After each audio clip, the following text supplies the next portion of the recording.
الحمدللہ وکفا وسلام علی عبادہ الذین اصطفیٰ خصوصاً علی سید الورا صاحب قاب قوسین او ادنیٰ اما بعد اعوذ باللہ من الشیطان الرجیم بسم اللہ الرحمن الرحیم قولہ من آمن باللہ والیوم الآخر سبحان ربک رب العزت عما یصفون وسلام علی المرسلین والحمد للہ رب العالمین۔ حضرات محترم، ایمان کے بارے میں علامہ شمس الدین رحمۃ اللہ علیہ اپنے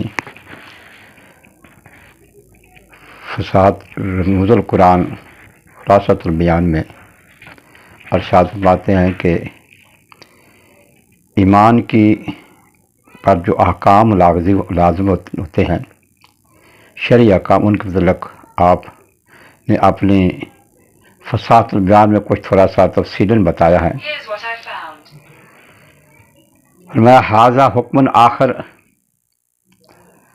کہ ایک اور حکم ہے، پہلے قصاص کے متعلق بتایا تھا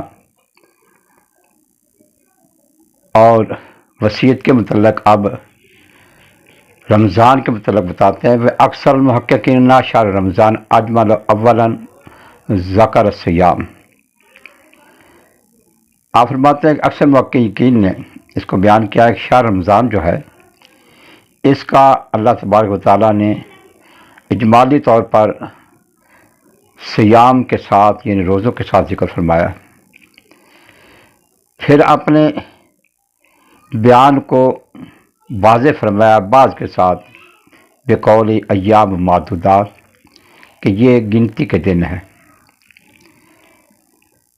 ثم کمل البیان بقول شہر رمضان، ارشاد فرمایا کہ پھر اپنے اس فرمان کو، اس بیان کو مکمل فرمایا شہر رمضان کے ساتھ۔ کفال رحمۃ اللہ فرماتے ہیں کہ انظروا الی عجیب ما نبہ اللہ علیہ من سعت فضلہ و رحمت فی ھذا التکلیف، کہ اللہ تبارک و تعالی نے عجیب طریقے سے اپنے فضل اور رحمت کی وسعت کے ساتھ اس تکلیف میں عجیب طریقے سے بیان فرمایا۔ فبین اولا ان لہذه الامت فی ھذا التکلیف اسوۃ بالامم السابقہ، تو پہلے واضح فرمایا کہ اس امت کے لیے جو رمضان مبارک کے روزوں کی تکلیف ہے، مشقت ہے، وہ اس امت کے لیے خاص نہیں بلکہ پہلی امتوں کے بھی طرح ہے، کہ جس طرح پہلی امتوں پر روزے فرض ہوئے تھے اسی طرح اس امت پر بھی فرض ہوئے۔ فإن الأمور الشاقة إذا عمت خفت، کہ جب امور شاقہ جو عام ہو جائیں تو پھر اس میں تخفیف بھی کر دی۔ ثم بین ثانی وجہ الحکمت فی ایجاب الصوم، پھر اللہ رب العزت نے روزے کے وجوب کی حکمت میں کی حکمت اس کے وجوب ہونے میں بیان فرمائی، وحصول التقوی، کہ اس سے تقوی حاصل ہوتا ہے، تقوی اور پرہیزگاری حاصل ہوتی ہے۔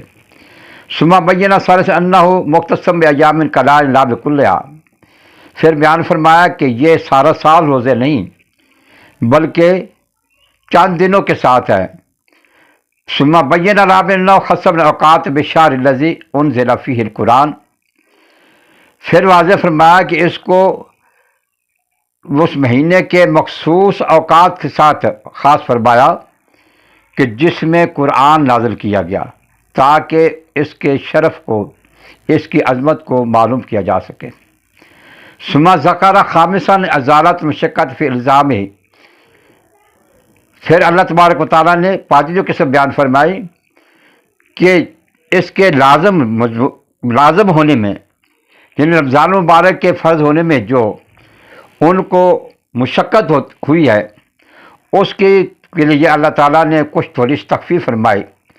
تاخیر لمن شق علیہ من المسافرین والمرضى الی زمان الرفاہیت والصحت، کہ وہ مسافر ہوں یا مریض ہوں، جب وہ صحت مند ہو جائیں یا وہ مقیم ہو جائیں تو اس زمانے کا ان کو تاخیر کی اجازت فرما دی۔ اور فرمایا کہ ذالک انہ لما خص بعظم الحاجات ربوبیت ناسب ان یخص بے شک کے بات ربوبیت. فرمایا کہ جب اللہ تعالیٰ نے اپنی ربوبیت کی اعظم نشانیوں کے ساتھ، بڑی نشانیوں کے ساتھ اس کی نسبت فرمائی، تو پھر اس کو عبودیت کی سخت ترین سمت کے ساتھ اس کو مخصوص فرمایا. فبقدر حزم نفس یترک العبد فی مدارج الوہیت. اور فرمایا کہ فی مدارج ان سے کہ آدمی اپنے نفس کی توفیق کے مطابق انسانیت کے مدارج میں ترقی کرتا ہے، وہ یاسر مرجان القدس اور معارج قدس کی طرف پہنچتا ہے.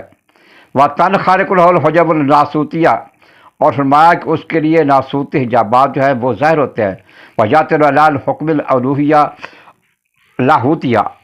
اور وہ لاہوتی حکم کے پر مطلع ہوتا ہے. وہ یفهم من القرآن اور وہ قرآن کے معنی کو سمجھتا ہے.